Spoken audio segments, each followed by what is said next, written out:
Hello. We are here today with a friend of ours from the Adoptee Cafe and someone that lives locally to me. We still haven't had our coffee. I blame myself. This is Jeff. Welcome, Jeff. Hi. Hey, Jeff, welcome. Happy you're here. Hello, Louise. Hello, Sarah. It's a pleasure. I'm very excited. We're We're happy excited. to have you. Yeah. This is your first time telling your story on something. Yeah, first time telling my story to, a group who shares the common experience. Yeah. Oftentimes I've shared it with friends and family members, and that retelling is very cathartic. Um, but they can only hear it so many times before, they kind of start wandering off. So it was really nice when I found your podcast. Um, I love hearing the stories. I can see how healing it is for many of the people you interview, and I was hoping I could get a little bit of that myself. Well, great. Okay. Dive in. Okay, so I want to start with how I found you guys. Um, my first introduction to adoption as trauma was during a phone call I had with a colleague of mine, a good friend, a longtime coworker. He didn't know I was adopted, but he and his wife had adopted a young daughter, which is 4 or 5 years old. And, he and I used to work together, and then we went separate ways, but we stayed in touch. And during one phone call, I asked, "How's the family?" I recall the process that he was going through. And he said, "Gosh, my daughter's in high school now, and we're having some challenges. Um, and we've gone to counselors or a therapist, I don't recall. But, Jeff, she was adopted, and adopted children suffer, PTSD when they're separated from their mothers." And he's explaining this to me. And I'm like, oh, I didn't know. I didn't know. And a lot of times when we reach adolescence, all of those hormones churning and firing up, um, you know, can have that PTSD resurface, and Yes. right, Mm-hmm. right, it manifests itself in different ways for Mm-hmm. different people, and in some cases, all of them in some people. And it's the first time I heard that. And we said our goodbyes, and he didn't know, but oh my gosh, it was such a relief for me to hear that. And there was a woman who was interviewed by Crystal Park at your DC event, and what does adoption mean to you, and what's it like being here? And this woman said, "Oh my gosh, this is such a relief." And I knew exactly, what she was saying and how she felt, because, oh my gosh, at least there's some explanation, Yeah. for that strange behavior that I was going through. I just thought, perhaps I'm a lemon, the feeling. Yeah. Um, so that was an enlightenment for me. Um, at that point, um, I had access to my adoption documents, but really hadn't searched in earnest. My parents had passed away. But that conversation led me to create a set of bullet points as to why, I was so troubled as an adolescent. And it really helped. And so much so that I thought, well, let me look into this further, you know. And so I went on Facebook and I looked for adoption support groups, and I found a couple that really were helpful. And I was reading posts from people who'd gone through the same thing that I had, and gosh, I was beginning to feel more and more normal, more understood. So it was helpful. Time goes by. Um, in between then and now, I've researched, I've discovered, I've reunited. But still, here's what's interesting. I thought when that would happen that I would get better, and that didn't happen. I kept on being, challenged with issues, psychologically. And so one day, it's funny, I just mentioned sports radio prior to the interview, and I got sick of sports radio. So I thought, maybe I can find a podcast that, a support group for adoptees. And this was April of last year, little less than a year ago. And I came upon you two. And my God, I'm so thankful that I found you guys. So helpful. And it's actually been fun to watch the evolution of your podcast, because I listened to one that was current at the time, and then I instantly went back to your first podcast, and your second podcast, right? You guys are in the closet, and you're perhaps still having, troubles with format and delivery, etc. And you guys have improved so much. You are so great now. Thank you. It's been a pleasure. Yeah, it's been a lot of fun. So that's how it came to know about you and hear about all of the people that you've interviewed. It's been fantastic for me, and we love I hearing enjoy that. We love hearing that, Jeff. We love hearing that, because we oh don't my know God, if it's so where it true. goes into the ether. So yeah, right. Sometimes we need to hear, you're doing a great job, and that's the truth. Thanks. Yeah, I enjoy the Adoptee Cafe, the few that I've attended as well. And I'm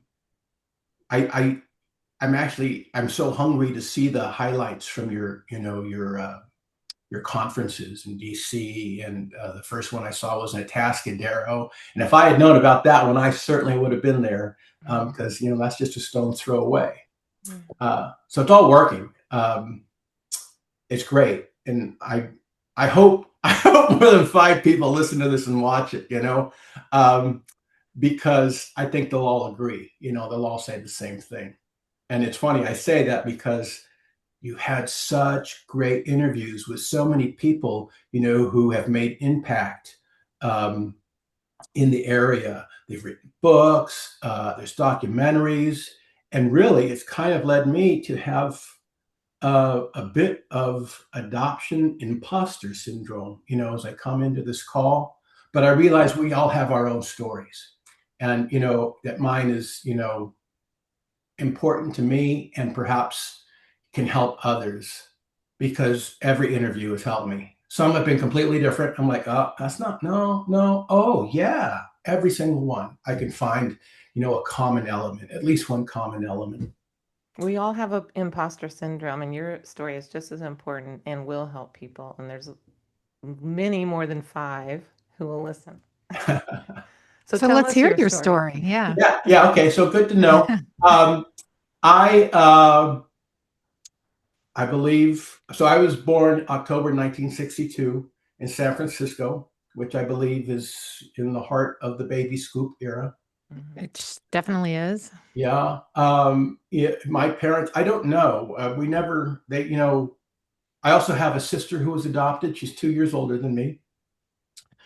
She was adopted in Chicago, while my parents lived in that area for a very short time. They are both native Californians, living in the San Francisco area for most of their lives.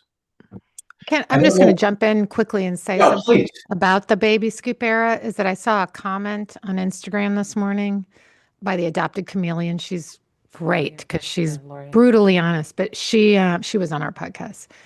I saw her commenting on something, and she said the baby scoop era was a crime against humanity. And I have to say, I agree with that. Yeah. So I'm thinking, because in my case, right, I was a lottery winner. I've heard it's got nothing to do with how your adoption was. It has to do with the scooping of the babies and the privacy and the closed adoptions and so much. It could have been handled better, right? It could have been a better approach to it, and that goes into my story too. Yeah. Never discussed why my parents couldn't have children. My grandmother, my mother's mother, told us as young adults that, oh yeah, your mom couldn't have children, and um, she really didn't want to adopt kids. It was your father who, Oh, pushed for goodness. that. But with that being said, she tried so hard, and she was a great mother, right? But we had issues. So we get into that. So Baby Scoop, 1962, born in San Francisco. My birth mother was 29 years old, and decided that she did not want to have children. I was conceived as the result of an extramarital affair. And this information is on I've got them right here, my non-identifying, documents. And she was working in, she's working administration in a military office. And my father was an officer in the military. And she decided to keep the pregnancy a secret. And before even showing, according to these docs, my father was stationed overseas.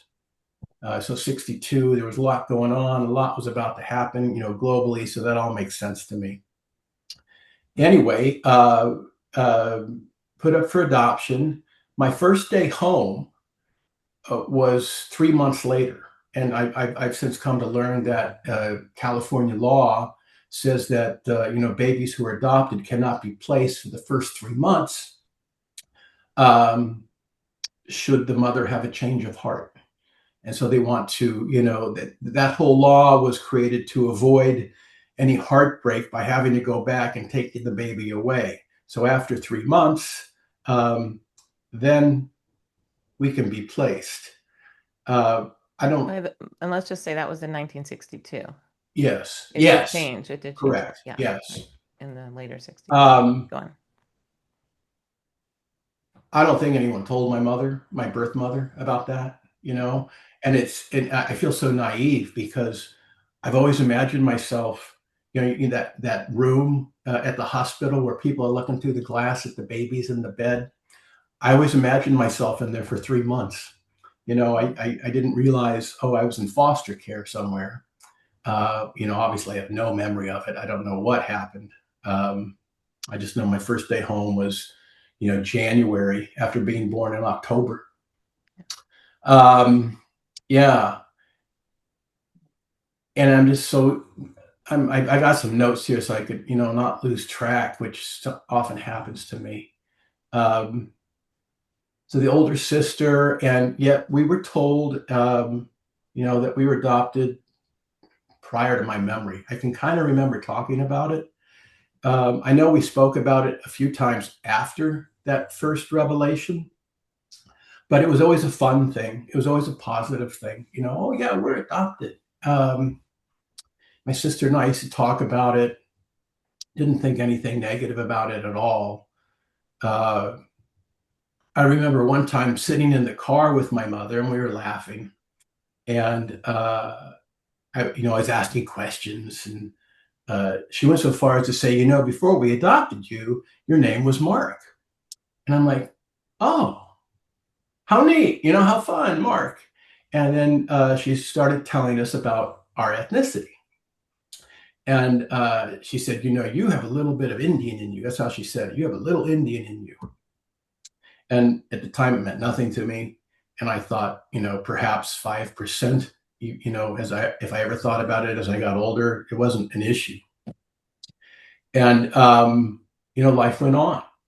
And so, at this point, as I've been preparing for this interview, I thought, so what happened? And often you guys discuss, you use canine analogies, right? So, you can't take a pup, you can't separate a puppy from its mother until 8 weeks after birth. Mm-hmm. I suspect, my separation was sooner than that. I don't know the exact time. Um, we are not chosen. It's not like my parents went to the kennel and said, you know what, we want that one. He seems more responsive to us. We think it's going to be great, right? In fact, they were vetted heavily.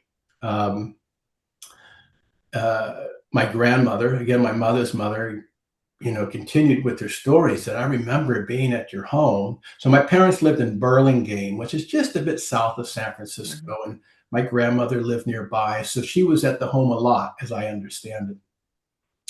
And she was recalling a story where the people came to interview my mother prior to my adoption. My sister was already at home. And Noni said, oh, your mother was so nervous and she was trying to put, her best foot forward, and she was preparing tea and crackers.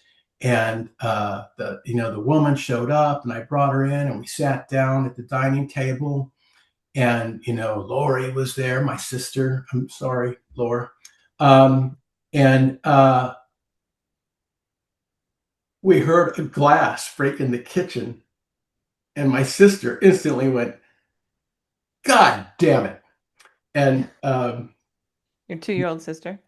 my older sister, and my mom was mortified, right? Because that was learned behavior, obviously, and we're trying to put our best foot forward, but it all worked out anyway. So they were vetted, they were interviewed. That wasn't, a deal breaker.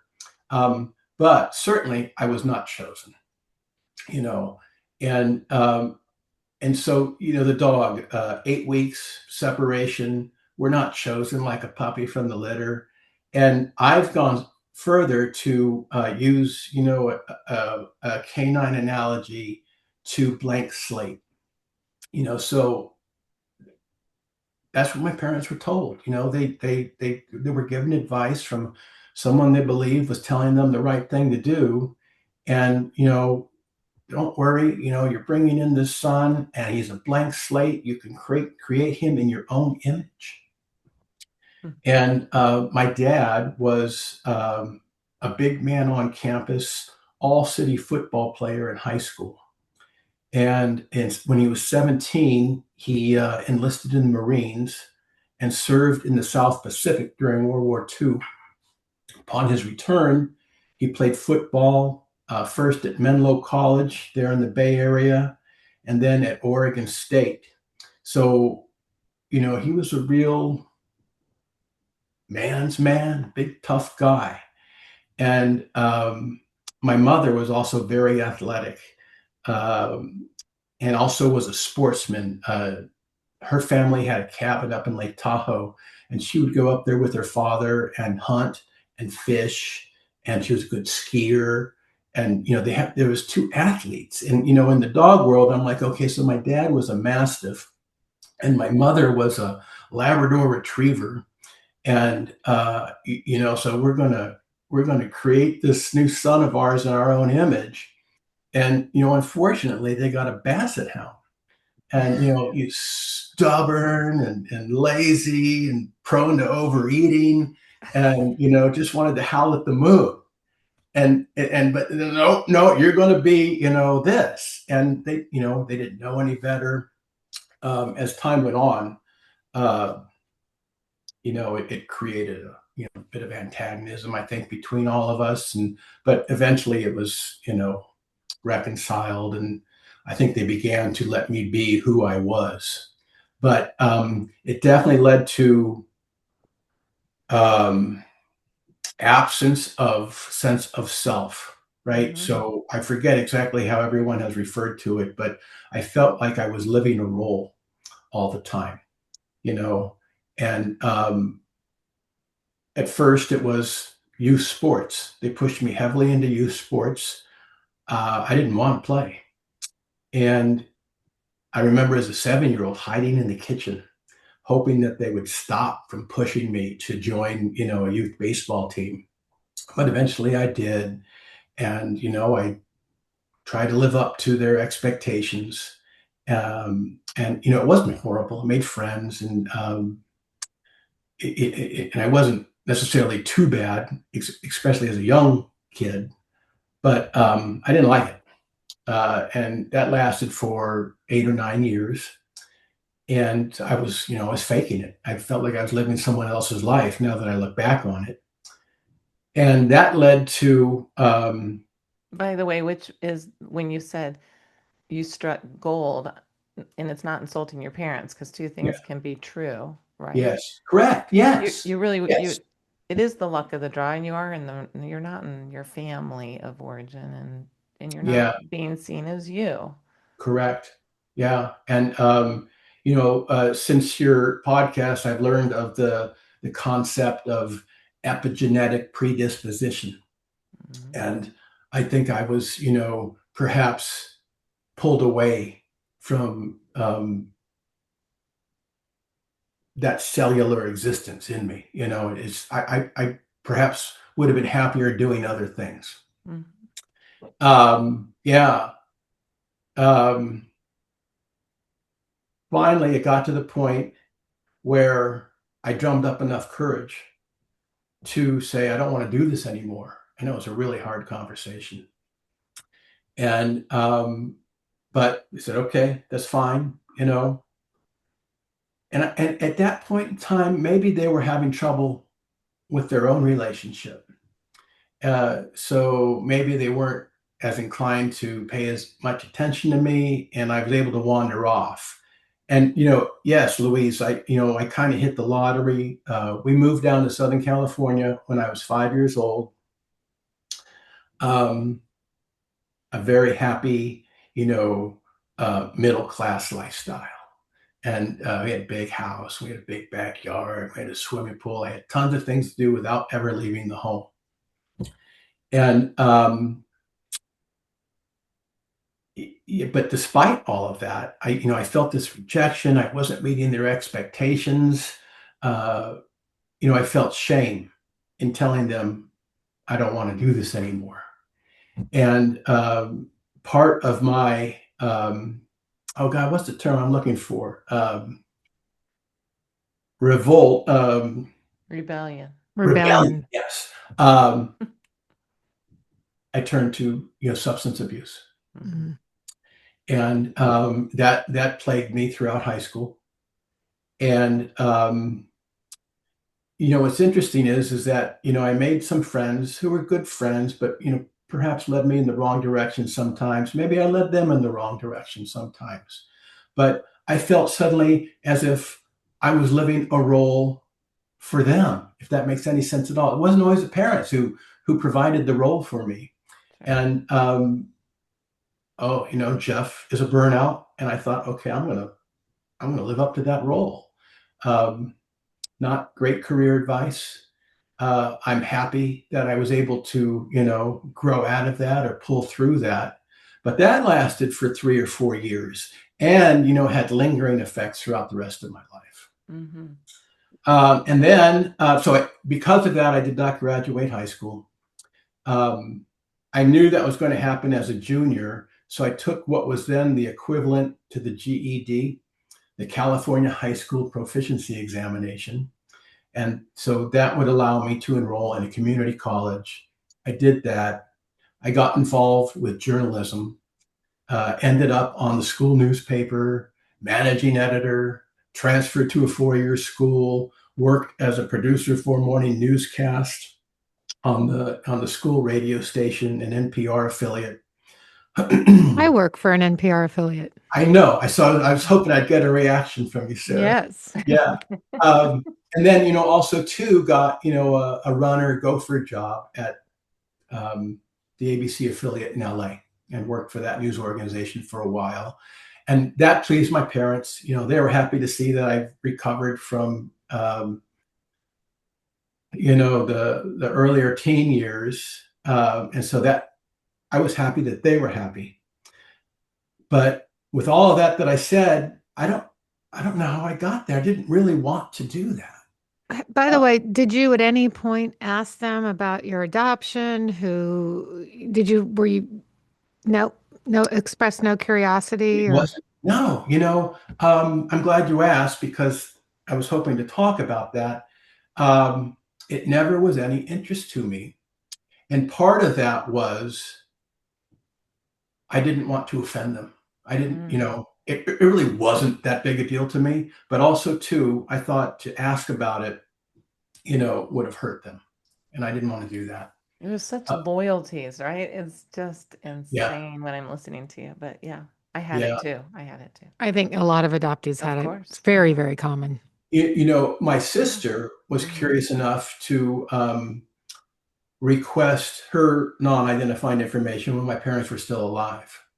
And I remember, being at home when she got it, and it was fascinating to me. I thought it was so cool that she could see her ethnicity, which made sense when you looked at her, and a very Northern European, and a little bit of a backstory. Her mother was very young, and she had a brief romance with a young man who was headed off to the military, and she was put up for adoption. And even though seeing that, I didn't feel a compulsion to learn the information. Again, loyalty to my mother. So, but anyway, I finally graduated college, much struggles, um, and again, I didn't want to be a journalist. I'm not sure how I got to that point, and that was a recurring theme in my life. I figured at that time is I just get carried away by the tide. And I don't know, do other adoptees feel that way, Yeah.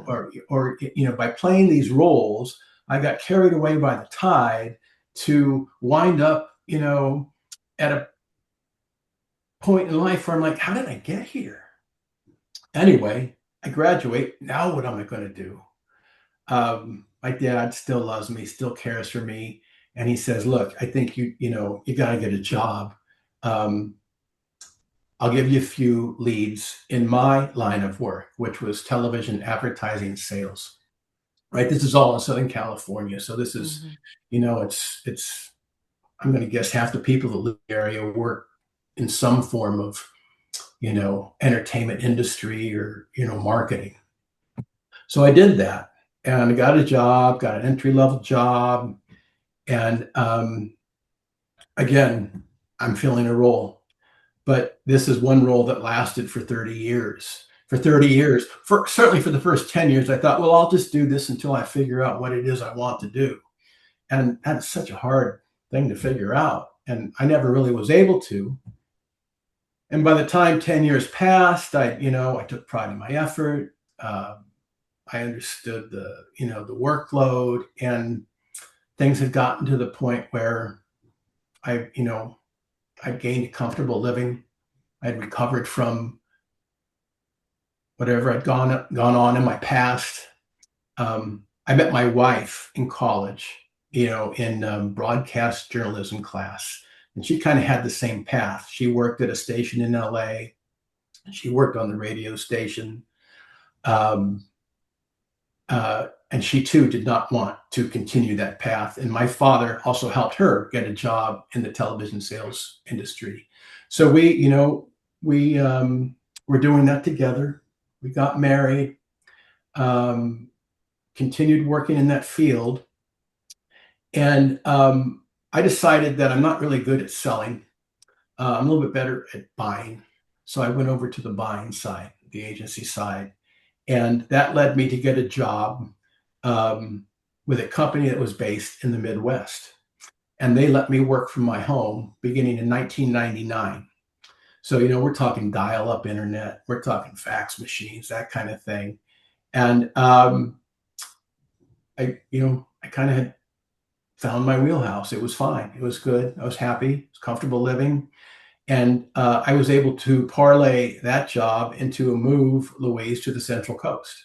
Oh, wonderful. And so we've been up here since 2003, and it's done wonders to calm my nerves, as opposed to LA versus the Central Coast. Mhm. Um, my parents are happy that they're probably relieved that I'm alive. They have since divorced. My dad died. They're relieved you're alive. That's a big that's no small thing to say. It You've is not a obviously had small more thing. trauma than you're saying. Yes. Yeah. And, sometimes back in my adolescence, I say to people, they were afraid. And I think they were afraid of me, hurting them. And I think what they were afraid of was me hurting myself. Mm-hmm. And so they were happy to know, yes, that I was safe and moving forward and happy with my wife and the life. And so still no, you're talking a lot about your career and all that. Still Yeah. no interest in your origins and anything? Nothing's come up yet? No, no. And so, and the reason I explain that is because this role playing has led me to this point in my life where perhaps, if I'd stayed with my biological parent, I'd be in a different place. Mm-hmm. So yes, we've moved up here. My mother dies a year later, and and my father had died earlier, and as we're taking care of matters, my sister and I clear out her safe deposit box, Mm. and in that box, I don't maybe for the YouTube video, I don't know if people can see that. We find this envelope. Jeff adoption, it says. Yeah, yeah, and in it, are legal documents, onion skin copies of the court proceedings, Wow. and non-identifying information,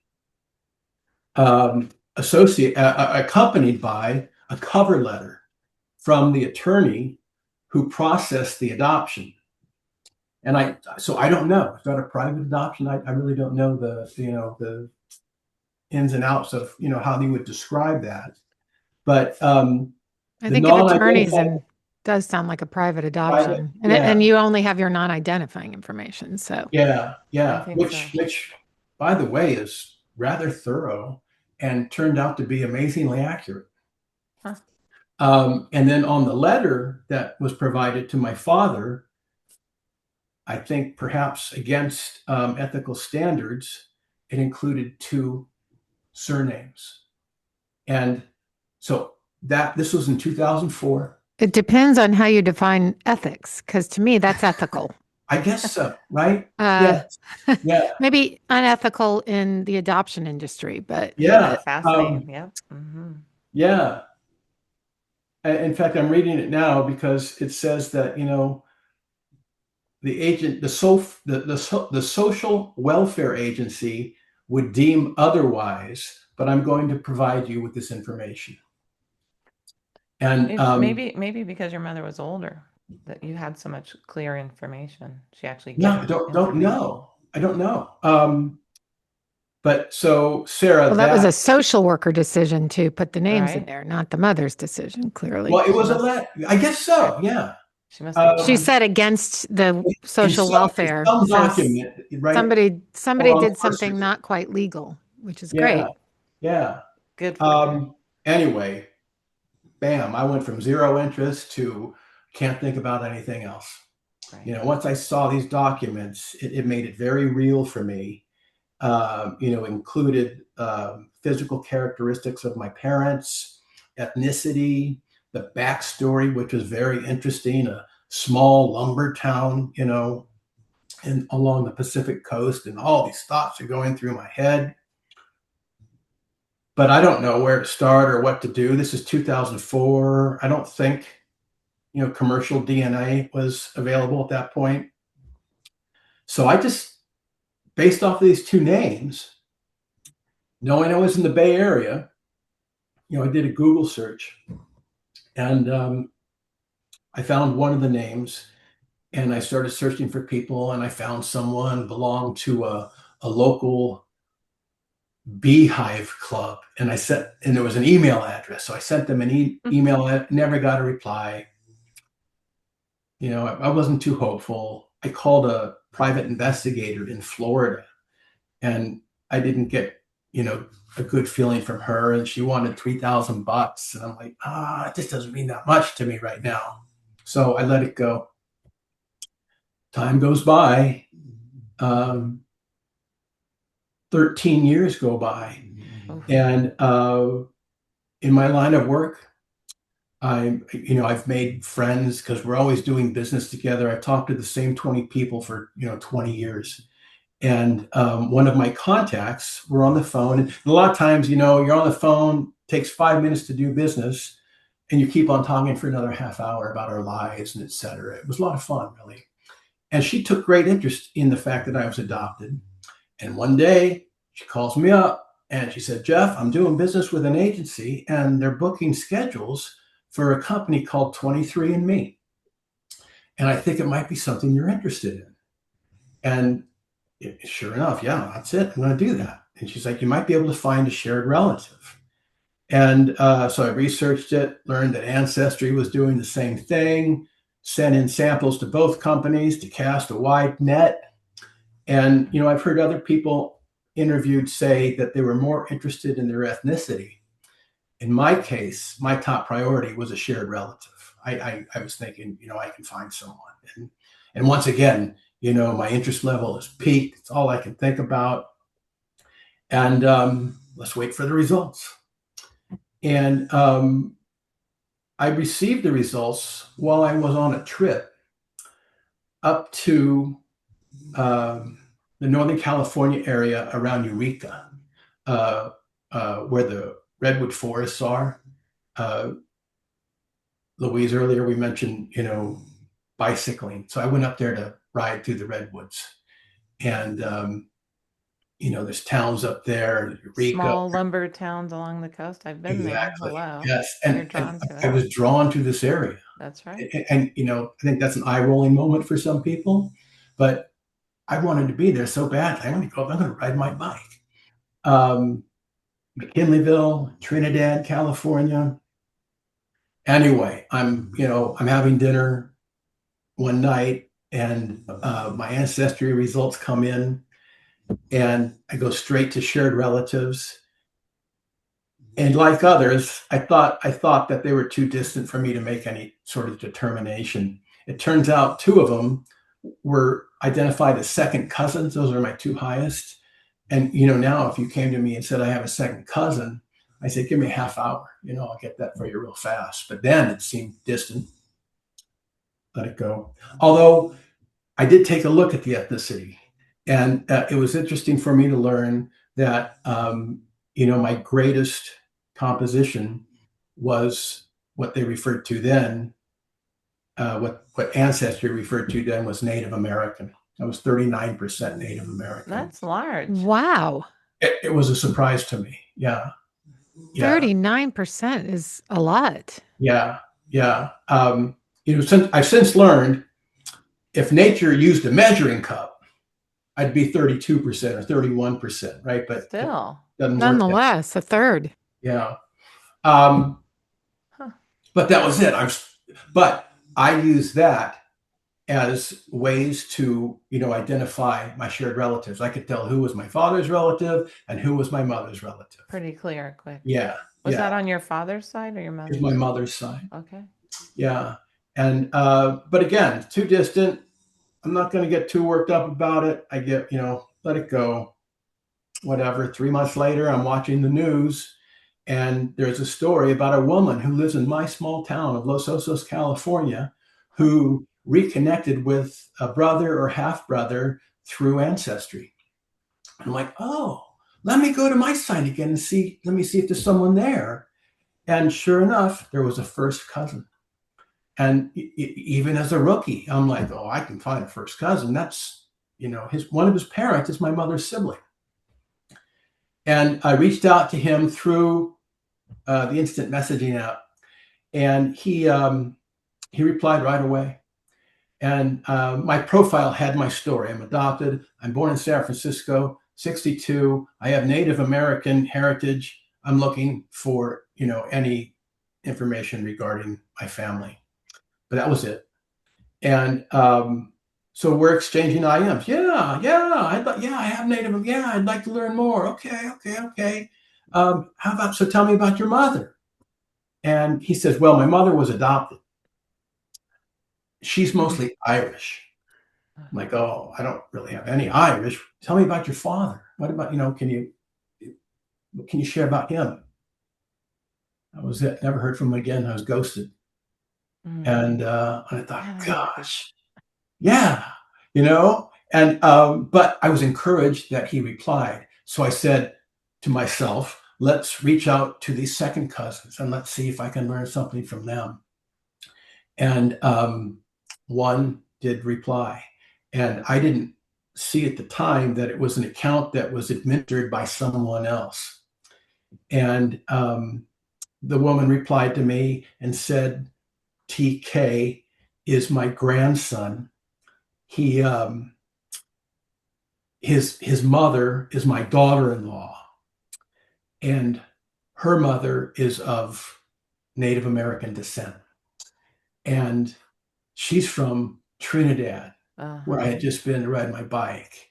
And her maiden name is blank, one of these names on the letter that the attorney wrote to my father. And I had never shared with anyone. And as soon as that happened, I'm like, I got it, this is it. And I said, oh my gosh, do you think it would be okay if I reached out to your daughter-in-law? And she's like, I've already told her about you. Here's her email address. What a helpful person she is. Geez. Yes, that one person made such a big difference in my life, over the last 10 years. Yeah. And so I drafted an email, I proofread it 30 to 40 times, and then I finally sent it. And the woman, who by all, calculations is my first cousin, sent back a reply, and I included some information that was on the non-identifying document. She replied with, no, I think you're barking up the wrong tree. Yeah, I don't think we're related. And my thought was, well, what about the DNA? DNA tells me your son is, as it turns out, my first cousin once removed. Her son. Yeah, you're related. Yeah. And so, but that was it. And I'm like, gosh. And you know what? I have since spoken to her 4 or 5 times on the phone. She sends me pictures of her family. She's a very sweet woman. Okay. But it reminds me of an episode that you guys had in your first season with, the CMO of Ancestry. I can't remember. Jennifer. Oh, yeah. And she said, yeah, based off these experiences, from what we understand, the first cousins circle the wagons, right? It's like, oh, what's this? And I can understand. And that's what was happening to me.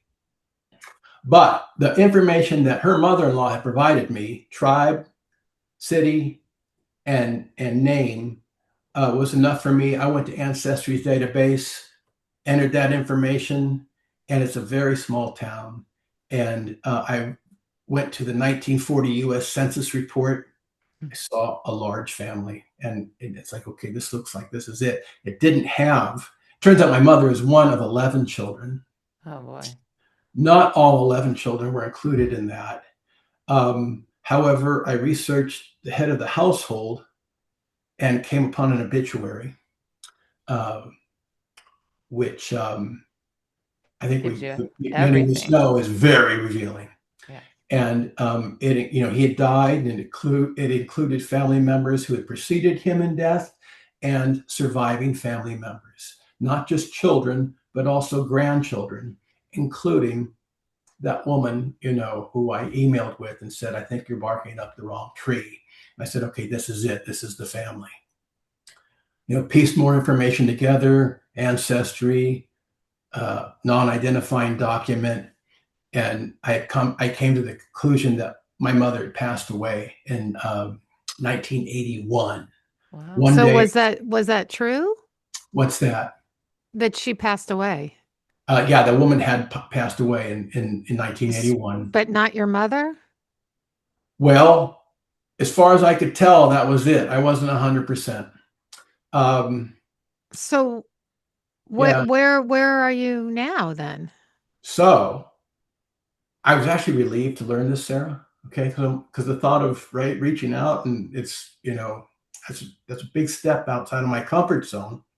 Clearly. Yeah, and so I knew this, but I still, at this point, I was desperate to know who I looked like. I knew I was so close to getting pictures to tell me who I look like. And I actually found pictures of this woman on Ancestry in yearbooks. She actually went to community college down in Southern California, and I saw her. And I thought maybe a little bit I look like her. I don't think I look a lot like her. And but anyway, I wanted to find out more. So again, I took those 3 bits of information, tribe, city, name, put it in Google, and real fast, a newspaper article came up, and it had a story about a special workshop they were doing at the local museum with the local museum society regarding the last medicine woman of the southernmost Yurok village of Churai, which was just outside of Trinidad. And a guest speaker will be this woman's granddaughter, fill in the blank, the name. And that name was on the US Census report. I determined that she was a sister of the woman, who I thought was my mother. And I'm like, oh my God. For more information, call her at this number in a newspaper, right? And I thought, well, perhaps that's the museum office. It actually turned out to be her home number. And I'm like, okay, this is it. We can call up. I can learn so much from this. And I was terrified. And I also thought that how is this woman, in her 80s, going to react to a strange man calling up with a fantastic story? So I love to admit it, but I hate to admit it. I had my wife make the call, and she made contact. She told her what we believed, and she said, we didn't know. I'm one of 11 children. We all went in our own direction. I can't give you any information. I don't know anything about it. But if you'd like to come up and meet me, I could, share more information about her. And I have pictures. And so, we said, we'll be there Saturday. And, I live in the central coast of California. This is up in the Emerald Triangle. It's California, but it was a 10-hour drive. And it was it's a big huge drive. It was exhausting. And on the way up, I told my wife, I'll be happy. We're going to meet for lunch. I'll be happy if it's a half hour and we can get some pictures. And so we did. We met for lunch, and I showed her these documents, the non-identifying, the lawyer's letter, because I wanted her to understand that this just wasn't some shot in the dark, that I put significant research into this, and this is why I thought this. And then the next thing was, the only thing I want is to see some pictures, because a lot of times the first question they ask is, what do you want? Yeah. And that's what I wanted. So she read the documents, and as she's reading them, she touches one. And she said, I thought they weren't supposed to give this to you. It's her? And I said, I don't know. It was in my mom's. I don't know how they came about having it. And then she touched it again, and she said, this is true. You are and she said the last name. And I was like, oh, So and, was it her? Yeah. Spoiler alert. Oh my God, Jeff. Well, yeah, we need need the spoiler alert now. It turns out it was my mother. Wow. My wife noticed later. I did not notice that as she was reading the documents, there were tears running down her face. Wow. Oh my God. Yeah. Jeff, you found your mother this way. Yeah. And she was speaking at a tribal, about the. Well, we learned about it through a newspaper article. Yeah. Doing that. Oh my goodness. But when my wife spoke to her and said, we think your sister was my mother, she said nothing to dissuade us from that thought. Did she know as she was making a plan and all that stuff that she was, so she knew, was she just going to come and pretend to be someone else just to meet you? Sarah, here's what I think, right? Because we discuss craziness, mother's shame, Yeah, of course. Right. And I listen to these interviews and I hear so many stories of people saying, my mother doesn't want to meet me. You know, we notified her and she said, no, I don't want a reunion. And, and the shame, that word carries such stigma, and it's more than shame. It's such a layered, it's such a complex set of emotions behind it. I'm sure Um, they're terrified too. yeah, of course. Yeah. And I don't want to take away from any of that, but we Okay. we don't have a lot of time left, Okay. so So we kind I'll of want pull to it know forward. what. She Yeah. says, after lunch, let me take you to the museum. I'm going to show artifacts that your ancestors are connected with. We did that. She says, why don't you come to the house? She invites me to the house. Hmm. Pictures of the woman I think is my mother are up all over the place. And here's she mentions her name and, oh, can I take pictures? I have my phone app. Can I please have pictures? So she's still not saying she's your mother. Yeah. Okay. Never did. Oh, never And did. we went out to dinner. I wanted a half hour in pictures, and we got 9 hours, a full day, lots of pictures, lots of stories. We say goodbye. I was just discussing this with my wife in the kitchen this morning because I said, this is how it happened. She's like, no, no, this is how it happened. And she's probably right. Yeah, because she's not as absorbed in it. Yes. As soon as I got in the car on our way back from dinner, I said, that's my mother. Wow. That's not my aunt. That's my mother. She's never, ever said as much to me. So And she never had any other kids. she did. Oh, okay. Yeah. Yeah. True. Who she put up for adoption. Oh my gosh, how many? Just one that I know of, whose son was that guy who ghosted me on Ancestry. Oh, no. He wasn't my first cousin. He was my half nephew. Oh, no wonder. Yeah. Yeah. And that's why I think she wanted to keep it secret, because there was more than just me that was secret. And actually, I connected with other family members later. They told me what they believed, which is, the conclusion that we're discussing right now. And yeah, and they even gave me backstories that, Jeff, this woman who you thought originally was your mother actually went to our older brother and asked if he could talk her into letting him raise you with his family instead of putting you up for adoption. And through all of this, and I realize we're coming to a close. I don't resent any of it. I can understand. I can empathize with how difficult it must have been for her. Family pressure, social pressure, and she's alive. And She's not only still did I alive? meet her, She's still but alive? I've visited her 4 or 5 times. Yeah, And yeah, she still never says she's your mother, but she's in her late 80s. yeah. Well, now she's 90. Oh my 90. goodness.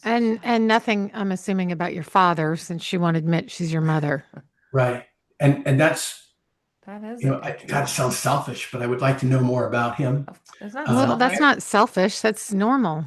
Yeah. I have made some connections on that side through Ancestry and 23andMe. But I just would like to know the story. Other relatives told me I'm a love story, that she was in love, and, it was just bad timing.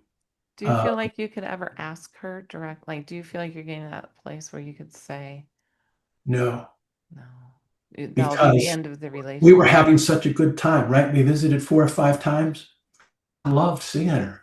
It was like hanging out with an older sister, honestly. We were laughing. It was fun. I was Because having you're a great genetically related to your mother.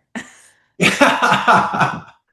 It's funny because my wife would say she'd been there on a couple of visits, and she's like, "Oh my God, you guys are talking, but I'm watching, okay? And the things you do, the way you move, your guttural emissions are so similar. It's Oh, insane." Jeff.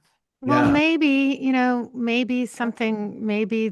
this is just what it is, or maybe there will come a time when you feel that you can say something. But wow, what a story, Jeff. What a Thank you. twist. I Thank hope you she for, sees this because, I love you and I yeah. respect you. and I miss you, and I can't wait to see you again. Yeah. I hope she Yeah. sees it too. Yeah. And that she shouldn't feel shame that, No. you know, Yeah.